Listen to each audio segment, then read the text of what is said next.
hello everyone job education channel आपलोक स्वागतम जानाइছো इतिमध्ये बहुत ভাল खबर আৰু বহুত ডিপাৰ্টমেন্ট লগ হৈ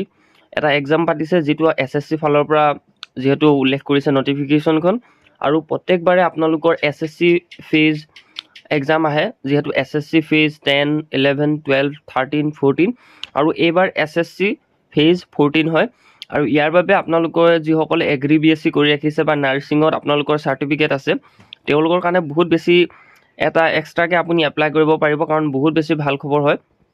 কাৰণ যদি আপুনি এগ্ৰি বিএসসি কৰি ৰাখিছে সেই কম্পিটিশনত বেলেগ গ্ৰেজুৱেট এজন সোমাব নোৱাৰিব আৰু ইয়াতে গ্ৰেজুৱেটৰ কাৰণেও আছে বিশেষকৈ সিম্পল গ্ৰেজুৱেট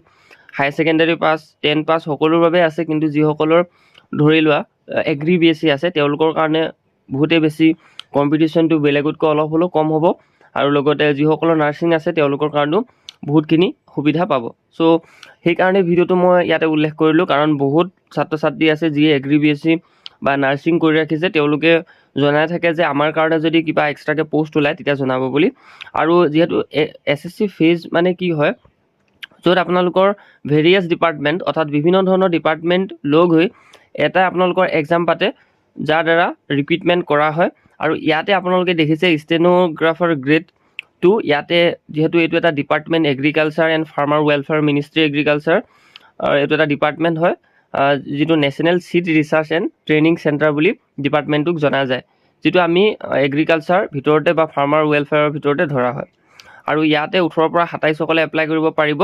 আৰু ইয়াৰ হায়াৰ সেকেন্ডাৰী যেহেতু আমি হায়াৰ সেকেন্ডাৰী পাস কৰাৰ লগে লগে আমি কি হয় লাইনত পঢ়িব বিচাৰো তেতিয়া আমি কি হয় বিভিন্ন ধৰণৰ এগ্ৰি বিএসসি আৰু বিভিন্ন ধৰণৰ এনেকুৱা ধৰণৰ লাইনত পঢ়িবৰ কাৰণে সুবিধা পাওঁ আমাৰ মাৰ্কস আৰু লগতে আমাৰ যেটো এক্সাম হয় এক্সামটো অনুসৰি আমি এনেকুৱা এটা সিট পাওঁ গতিকে আপোনালোকে জানে এইখিনি কথা আৰু ঠিক যিসকলে এগ্ৰি বিএসসি কৰি ৰাখিছে এই পোষ্টৰ কাৰণে বহুত বেছি সুবিধা পাব আৰু অকল এটো পোষ্টে নহয় বহুত পোষ্ট আছে ইয়াত দ্বিতীয়টো যদি চাই ল্যাবৰেটৰী এটেন্ডেন্ট ইয়াতো আপোনালোকৰ department of agriculture and farmer welfare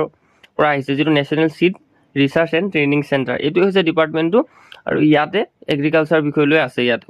আৰু নেক্সট যেটো চোৱা যায় is a junior engineer quality assurance discipline vehicle ইয়াতো ডাইৰেক্টৰ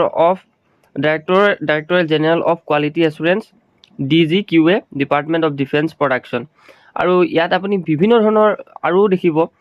এগ্ৰিকালচাৰৰ লগত জড়িত হৈ থকা নাৰ্সিংৰ লগত জড়িত হৈ থকা আৰু লগতে সিম্পল গ্ৰেজুৱেট সকলো এপ্লাই কৰিব পৰা বহুত বেছি পোষ্ট আছে যেটো আপোনালোকে নটিফিকেশনখন যদি চাই এনে ধৰণে দেখিব মই আপোনালোকক দেখুৱাই দিছো একবাৰ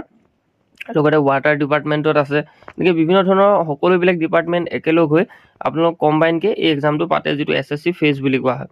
আৰু ইয়াতে এটা বেছি ভাল খবৰ কি হয় যে আপোনালোকৰ প্ৰত্যেকটো সাবজেক্টৰ কাৰণে এটা টাইমিং দিয়া হয় ধৰিলো আপোনাৰ মেথছৰ কাৰণে এটা টাইমিং দিব